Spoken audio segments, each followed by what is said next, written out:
E aí pessoal, do Facilitando a Medicina, tudo bom com vocês? Eu espero que sim. Eu sou Cleverson Delvecq e a gente vai para mais um vídeo, hoje falando sobre o exame de urina.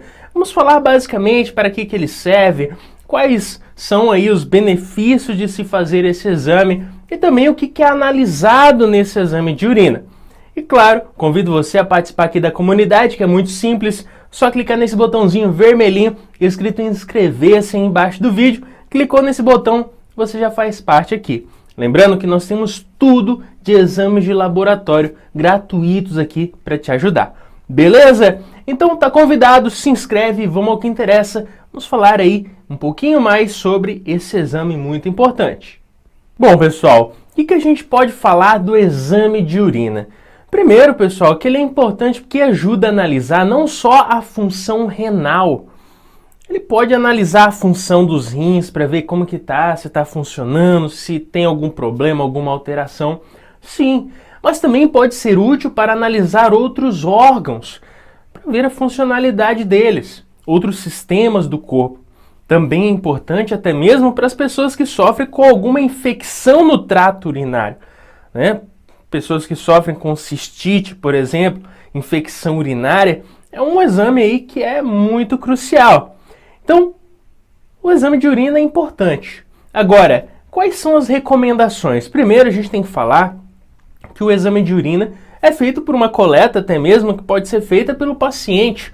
O paciente leva um vidrinho do laboratório e leva para casa, faz o seu xixizinho e leva para o laboratório. Ou até mesmo, né, basicamente ele compra na farmácia o potezinho, faz o seu xixizinho e leva para o laboratório logo cedo.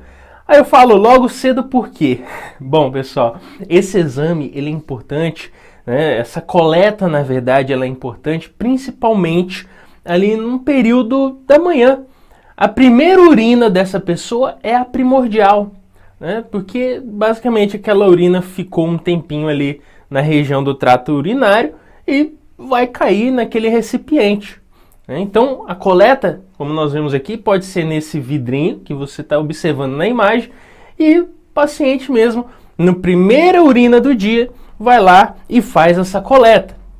Outro ponto, lembre-se desse vidrinho ser limpinho, cara. Isso aí tem que estar limpo, não pode ter nenhum resíduo, nada de sujeira. Por isso que é bom comprar já direto ali numa farmácia, pegar no laboratório, né, todo embaladinho, só utilizar, abrir no momento da coleta. Você não pode ter sujeira, né, para não dar alteração. Beleza? Outro ponto, é importante lavar a genitália. Sim, se tiver alguma sujeira, algum resíduo, alguma coisa ali, vai também influenciar em alteração. Então faz a lavagem da região genital masculina e feminina para evitar contaminação. E claro, o primeiro jato de urina você descarta, né? Às vezes tem alguma sujeirinha, alguma bactéria na uretra, descarta esse primeiro jato e depois vá colher, né? Coloque o resto aí da urina. Esse primeiro jato da manhã você elimina e coloca o resto. É claro, né? Coloca o resto, não vai caber tudo aí, né? Nesse vidrinho. Mas o que for suficiente, você coloca aí. Mas o ressalvo aqui é que o primeiro jato você descarta para evitar qualquer tipo de contaminação e alteração nesse exame. E claro, pessoal, se for necessário você, de certa forma, ali, ficar um certo tempo com esse vidrinho da coleta, você não for direto ao laboratório, você guarda em um local refrigerado, coloca ali, né, geralmente, o que você tem de refrigerado na sua casa vai ser a geladeira, então coloca ali. E se você está estudando medicina ou é da área da saúde, recomenda, né, paciente, você retira, guarda lá na sua geladeirinha, não vai confundir com o suco, né? Até porque não tem como confundir, né, pessoal? Mas, enfim, para evitar danos, coloque na geladeira, um lugar refrigerado. Não vai congelar também, né? Agora, o que a gente vê nesse tipo de exame? O exame de urina, o que a gente vai analisar? Primeiro, tem um exame, uma análise que a gente faz que é física, uma análise química e uma análise sedimentar. A análise física, sendo bem ao ponto e simples. A gente analisa o odor, o aspecto, dessa urina e a cor. Primeiro, o odor não pode ser um odor atípico, né? Tem que ser o odor de urina mesmo, né? Todo mundo sabe um cheiro de urina normal. Agora, você sente aquela urina mais fétida, aquela coisa estranha, começa a desconfiar. A cor da urina, ela deve estar como? Ali aquele amarelinho, citrino, né? Aquela quase puxando para o transparente. Esse é o ideal, né? Óbvio, se estiver bem amarelo, às vezes o paciente está desidratado, mas o normal da cor é o quê? É que esteja ali com um amarelo bem fraquinho, né? Um amarelo citrino. E o aspecto, ele tem que estar ali de certa forma translúcido, né? Ele tem que estar ali parecendo que não tem nenhum resíduo, não tem nada naquela urina.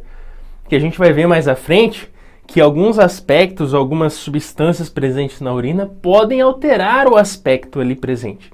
Beleza? Outro ponto é o pH. Você analisa o pH do paciente dessa urina, que pode ter um aspecto até grande, né? Ele vai de 4,5 até 8 esse pH. Então faz essa análise também, que é uma análise física dessa urina. E a densidade, que vai de 1010 a 1025. Também é uma análise que pode ser feita. Isso é análise física. Cor, odor, aspecto, pH e a densidade. Quando a gente vai para a parte química, análise química dessa urina, ela pode ser feita aí de uma forma mais elaborada ou por uma fita de reagente. Mas o que a gente tem que entender aqui é que a gente vai analisar ali a composição, né? O que tem nessa urina, né? O que está presente ali? E o que está ali presente está nos níveis adequados ou está alterado? E o que a gente analisa? Primeiro, a glicose.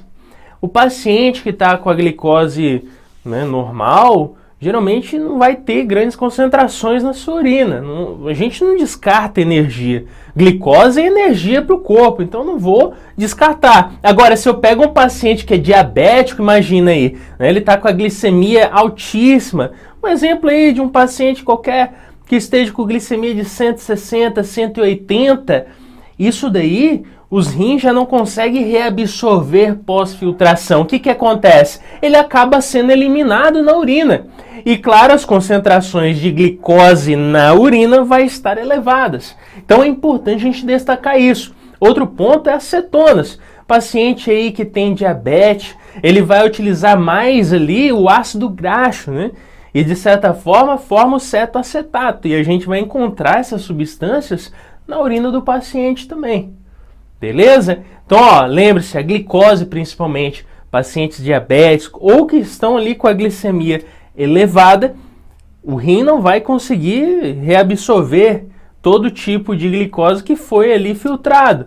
Então, vai acabar eliminando essa glicose na urina e vai encontrar ali glicose nessa urina do paciente, nessa análise química. Outro ponto que é importante e a gente pode analisar é a presença, pessoal, de hemoglobina nessa urina do paciente. É óbvio, não é normal encontrar isso ali. Outro ponto é proteína. E aqui eu destaco, pessoal, por quê? Porque não deve ter proteína na urina. É óbvio, pessoal. E aí, se você caiu nesse vídeo de paraquedas e não entende por que não pode ter proteína aqui, eu destaco um pouquinho de anatomia e fisiologia. Calma que eu vou deixar bem claro para você o que acontece. Nós temos os rins e esses rins, eles... basicamente, a gente sabe que ele faz a filtração do nosso sangue. E o que acontece aqui? Basicamente, o rim em si, ele se resume em uma estrutura. Ou seja, nós temos o rim e esse rim, ele só faz a filtração pela estrutura que tem ali dentro, que é o néfron. O néfron, ele possui várias porções, ele possui ali o seu glomérulo, ele possui os túbulos contorcidos proximal, alço de Henle, contorcido distal, enfim, tem toda essa estrutura que é o néfron. Beleza? Mas o que eu quero destacar aqui, e vou voltar a destacar novamente, nós temos o rim, mas quem faz o papel de filtração é esse tal de néfron aí, que a gente falou, que é exatamente essa estrutura que nós vemos aqui, que tem o glomérulo, tem essa porçãozinha aí do contorcido proximal, alça de Henle e tudo mais. Mas eu chamo sua atenção que quem faz a filtração realmente é esse glomérulo aí. E por que eu estou falando isso aqui? Porque esse glomérulo, pessoal, é onde sai conteúdo do sangue e cai nessa região do glomérulo, que vai seguir por esses túbulos aí, até seguir o seu caminho da formação da urina para sair do corpo. Claro, existe todo um processo aí mais elaborado, que eu não vou entrar em detalhes aqui, isso é parte de fisiologia, mas é só para você entender, para você que caiu de paraquedas aqui, que quem faz a filtração dos rins, né, filtração ali nesses rins, desse sangue, é exatamente essa porção, principalmente essa porção do glomérulo aí. Né, esse glomérulo, que é parte desse néfron, é ele que faz essa filtração. E por que eu estou falando isso? Porque substâncias grandes não saem do sangue. E proteína é substância grande. Beleza? E por que eu estou falando isso aqui? Porque se eu tenho proteína nessa nossa urina, tem alguma coisa errada aqui. Ou seja, nós temos o rim. Eu vou repetir porque você tem que entender. Você tem o rim. E o rim só consegue filtrar por causa dessa estrutura que se chama néfron. E nessa porção do néfron ali, chamada glomérulo, é onde faz realmente essa filtração. Sai conteúdo do sangue e cai nesse glomérulo. Como se fosse pequenos furinhos de um vaso, né, que permite a saída de conteúdo do sangue para essas regiões tubulares, que ao final vai formar a urina e vai sair no seu xixizinho. Mas essa permeabilidade dos vasos, que permite a saída de conteúdo de dentro do vaso sanguíneo para essa região do glomérulo, são extremamente pequenas essas estruturas. Então, proteína, que é algo grande, não passa por ali. Não vai passar. E se passar é porque tem alguma alteração. E é aí que a gente entra no ponto. Quando a gente faz análise química da urina do paciente e vê grandes quantidades de proteína, nós destacamos, eita, tem algo errado aí. Então o paciente pode ter uma glomerulopatia, ou seja, alterações aonde? Nesse glomérulo. Ou até mesmo alterações tubulares. Enfim, não se deve ter proteína na urina. Claro, algumas podem escapar, mas grandes concentrações a gente acaba aí, acendendo um alerta. E ainda, pessoal, nessa análise química nós podemos analisar o urobilinogênio. O que a gente analisa aqui? Bom, a nossa bile, né, que é liberada ali da vesícula biliar, ela basicamente vai possuir a bilirrubina direta. E essa bilirrubina direta, quando cai no intestino, ela se transforma em urobilinogênio. Esse nome é diferentão, né? Urobilinogênio. E esse urobilinogênio, ele pode sair na nossa urina. Porém, em situações onde existe uma obstrução, né, das vias biliares, essa bilirrubina não chega no intestino para ser transformada em urobilinogênio. E claro, se não chega ali urobilinogênio, eu não vou ter essa substância na minha urina. Então pode ser aí uma das formas de diagnosticar alterações, como por exemplo que a gente citou, uma obstrução das vias biliares. Belezinha? Outro ponto é o nitrito. Esse nitrito, pessoal, geralmente ele é sugestivo aí de presença de bactéria na via urinária do paciente. Por quê? Porque algumas bactérias têm capacidade de transformar nitrato em nitrito. Então a presença dessa substância é sugestiva, né? Pode ser que exista ali alguma presença de bactéria.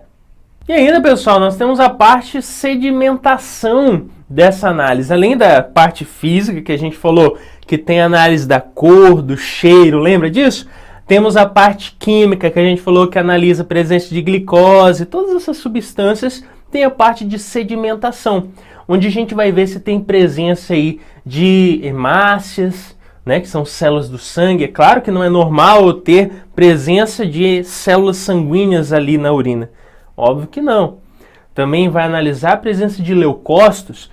E se eu tenho grande concentração de leucócitos, que são células de defesa do nosso corpo, isso aí pode indicar, de certa forma, uma infecção, né? Presença de infecção urinária, no trato urinário. Mas às vezes pode ser alguma inflamação que está acontecendo em alguma porção desse trato urinário também. Belezinha? E claro, nós temos ainda a análise da presença de cristais. Cristais como o que dá o ácido úrico, né? As pessoas falam tanto, oxalato também de cálcio. Todos esses cristais podem sim ser detectados nessa parte aí da análise dessa urina do paciente. E ainda temos essa parte de cilindros aqui. Aqui o que eu falo de uma forma mais simples para você são algumas estruturas e substâncias que podem estar normalmente presentes na urina ou não. Eu destaco, por exemplo, essa hialina. Ela é normalmente presente na urina. São substâncias ou proteínas que saem ali da porção tubular e que a gente encontra normalmente nessa urina do paciente. Agora, outras substâncias como granulosa e leucocitário, a gente não encontra. Se vê ali, tem alguma alteração. Então, pessoal, quando a gente vê a análise do paciente nessa parte da urina, nós podemos aí, por meio da presença de algumas substâncias que estão nessa urina, detectar se existem alterações. Né? Como a gente falou, se tem muita proteína lá na urina do paciente, a gente desconfia que algo não está normal no processo de filtração daquele glomérulo que a gente falou ali. Né? Existe alguma alteração nessa estrutura renal. Ou outros problemas, né, pessoal, são variados. Então, o exame de urina é crucial para ver desde alterações de órgãos até mesmo infecção, como infecção urinária. Você vê, opa, tem sugestivo ali de alguma bactéria e tudo mais. Tudo isso é importante, pode ser analisado por meio desse exame de urina. Então, com isso, finalizamos mais um vídeo. Eu espero ter te ajudado. Se inscreve no canal e até o próximo vídeo. Valeu!